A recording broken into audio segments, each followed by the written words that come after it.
तो आज क्या बताना है? प्रथम कोटि के अभिक्रिया, फर्स्ट ऑर्डर रिएक्शन। तो पहले जानेंगे, हमको इसका व्यंजक निकालना है। तो पहले जानेंगे कि प्रथम कोटि की अभिक्रिया किसे कहते हैं। तो प्रथम कोटि की अभिक्रिया वैसी अभिक्रिया है जिसका वेग सांद्रण परिवर्तन के प्रथम घात के समानुपाती होता है। तो हम मानते हैं कोई अभिक्रिया प्रतिकारक A है जिसका कोई प्रतिफल है, कोई प्रतिफल है, इसका प्रारंभिक सांद्रण स्मॉल a है t समय में। प्रारंभिक सांद्रण इसका क्या है? प्रारंभिक सांद्रण, प्रारंभिक सांद्रण। और t समय बाद, t समय में इसका अंतिम सांद्रण x हो जाता है, x हो जाता है अंतिम सांद्रण, अंतिम सांद्रण। तो इसका सांद्रण परिवर्तन कितना हुआ? A था प्रारंभिक सांद्रण और उसका सांद्रण घट के कितना हो गया? x हो गया t समय में। तो इसका सांद्रण परिवर्तन कितना हुआ? A घटाव x, इसका हो गया सांद्रण परिवर्तन। अब देखिए, हमने अभी बताया कि प्रथम कोटि की अभिक्रिया वैसी अभिक्रिया है जिसका वेग या दौर, कल बताया है ना, जिसका वेग या दर जो होता है वह उसके सांद्रण परिवर्तन के प्रथम घात के समानुपाती होता है। यदि देखिए, यदि सूक्ष्म परिवर्तन, सूक्ष्म माने बहुत छोटा सा, यदि सूक्ष्म समय अंतराल में, समय अंतराल में सूक्ष्म परिवर्तन, सूक्ष्म परिवर्तन, तो सूक्ष्म समय अंतराल यानी अगर कोई समय अंतराल को हम t कहते हैं तो सूक्ष्म समय अंतराल इसका हो गया dt, सूक्ष्म समय अंतराल। और उस सूक्ष्म परिवर्तन यानी dx, यानी इसका अंतिम परिवर्तन हुआ x, तो सूक्ष्म परिवर्तन थोड़ा सा परिवर्तन dx, इसका हम समाकलन कर देंगे, इंटीग्रेशन कर देंगे तो इसका पूरा निकल जाएगा। तो इसका दौर क्या हो जाएगा? दौर हो गया dx बटे dt, क्योंकि दौर बराबर होता है सांद्रण परिवर्तन बटे समय अंतराल, हम बताए ना। तो इसके प्रथम कोटि की अभिक्रिया में हम अभी जानना है कि dx बटे dt समानुपाती, ये हुआ इसका वेग हुआ, इस अभिक्रिया का वेग dx बटे dt हो गया। और इसका परिवर्तन कितना हुआ? a घटाव x, इसका पावर कितना होना चाहिए? 1 होना चाहिए। तो यही हुआ प्रथम कोटि के अभिक्रिया। अब देखिए, dx बटे dt बराबर, समानुपाती को बराबर में चेंज करेंगे तो एक कांस्टेंट लेंगे, तो k a घटाव x, इसका पावर 1 है तो उसका मतलब उतना ही हुआ, जहां k बराबर हो गया कांस्टेंट। तो इसको हम क्रॉस गुण करेंगे तो क्या हो जाएगा? dx बराबर k dt a घटाव x होगा ना। तो ये हो जाएगा dx बटे, इसको इधर लाएंगे तो a घटाव x बराबर k dt हुआ ना। अब देखेंगे, अब इसका हम समाकलन कर देंगे, समाकलन करने पर, तो समाकलन करेंगे तो क्या हो जाएगा? dx बटे dt बराबर, कांस्टेंट का समाकलन नहीं होता तो ये बाहर निकाल देते हैं, तो ये हो जाएगा dt। तो इसको एक मिनट सॉरी, ये हो जाएगा a घटाव x, इसका हम समाकलन करेंगे तो ये हो जाएगा माइनस लॉग a घटाव x, अब बराबर k t, अब प्लस xc लेना होगा समाकलन स्थिरांक, c बराबर हुआ समाकलन स्थिरांक। ये हो गया इतना, इसके आगे हम आपको बताते हैं। अब यहां ध्यान दीजिए, इसको हम मानेंगे समीकरण 1, इसको मान लेते हैं समीकरण 1। अब देखिएंगे यहां पर शून्य समय अंतराल में, शून्य समय अंतराल में सांद्रण परिवर्तन शून्य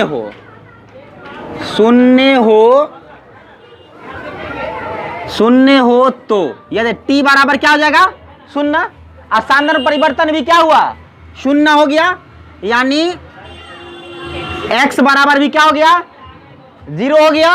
तो समीकरण एक से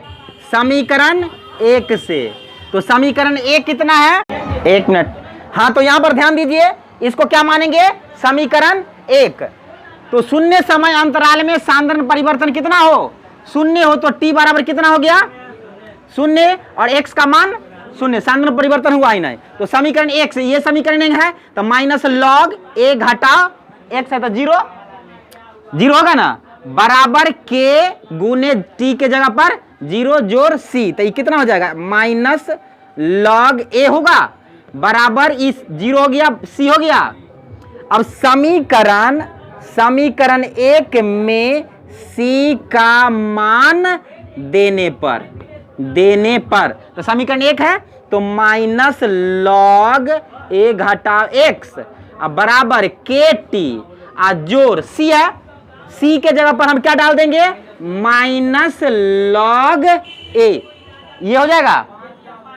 अब ध्यान दीजिए, तो इसको लिख सकते हैं माइनस लॉग a घटाओ x, इधर से माइनस है, इधर लाएंगे तो क्या हो जाएगा, प्लस लॉग a हो जाएगा ना, बराबर के टी, इतना होगा।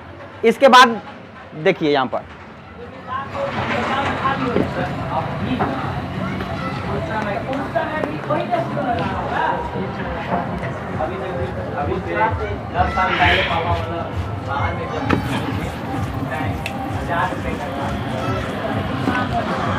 अब देखिए ये क्या हो गया, log a minus log b बराबर होता है लॉग a बटे b, होता है ना, log a minus log b बराबर लॉग a बटे b। तो इसको हम कितना लिख सकते हैं, लॉग a घटाओ x और जोड़ लॉग a, तो इसको हम कितना लिख सकते हैं, माइनस है तो ये हो जाएगा लॉग a बटे a घटाओ x हो जाएगा, माइनस वाला नीचे चला जाएगा, यहां पर माइनस वाला नीचे गया था, उसी प्रकार बराबर ही क्या हो जाएगा, के टी, ये नेचुरल लॉग है, इसका मान होता है लॉग 2.303, ये नेचुरल लॉग है। तो यहां पर लिखेंगे लॉग 2.303 a बटे a घटाओ x बराबर के टी होगा ना। तो हम t का मान निकालना है, प्रथम कोटि का अभिक्रिया निकालना है, तो t बराबर, तो k नीचे आ जाएगा ना, तो ये हो जाएगा 2.303 बटे के लॉग a बटे a घटाओ x, ये आपका थ्योरी सिद्ध हो गया।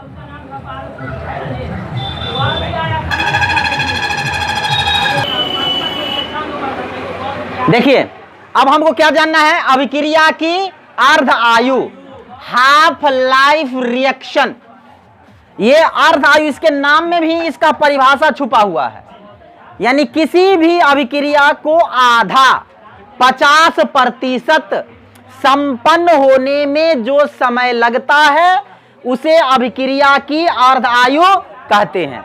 इसे टी हाफ द्वारा सूचित करते हैं। अभिक्रिया की अर्ध आयु कौन से सूचित करते हैं, टी हाफ से सूचित करते हैं।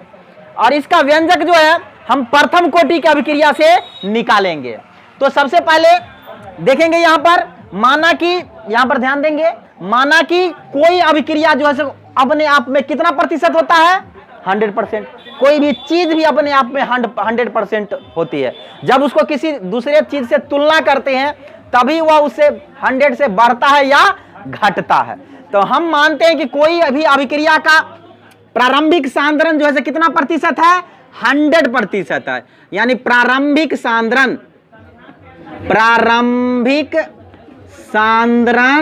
कितना है, A, प्रारंभिक सांद्रण को A कहते हैं ना, और ये जो है 100% हो गया, A है सो क्या है, 100% है।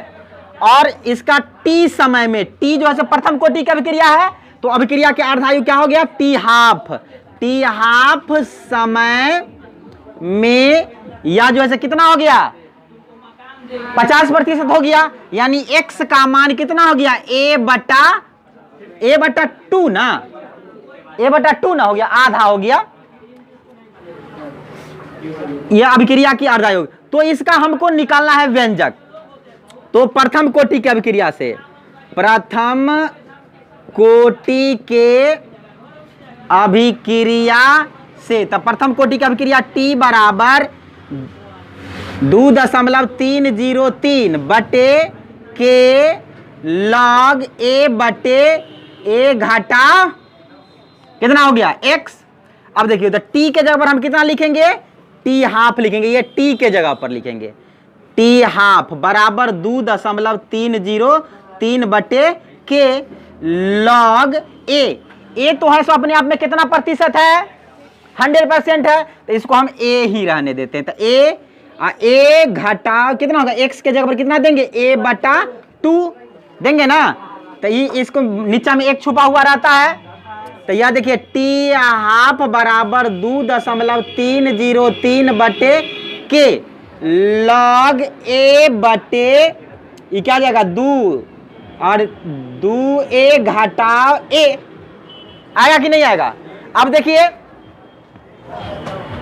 t हाफ बराबर 2.303 बटे के लॉग a बटे, इसको लिख सकते हैं 2a में से एगो एक घट गया तो कितना हो जाएगा? a बटे 2। तो ये हो जाएगा, फिर लिखेंगे t हाफ बराबर 2.303 बटे के लॉग a गुने 2 बटा a से a कट गया, तो ये होगा t हाफ बराबर 2.303 बटे के लॉग 2 आ गया ना। तो लॉग 2 का मान होता है 0.3010। इसको याद करना पड़ेगा बाबू साहब। तो लॉग 2 के जगह पर कितना दे देंगे? 0.3010। था टी हाफ बराबर 2.303 अब बटे के गुने 0.3010। आप इसको और इसको गुना करेंगे, 2.303 को गुना करेंगे 0.3010 से, तो ये आएगा टी हाफ बराबर 0.6931 बटे के। ये आपका अभिक्रिया के अर्ध आयु का मान आ गया। आई बात समझ में? चलिए आप इसको उतारेंगे।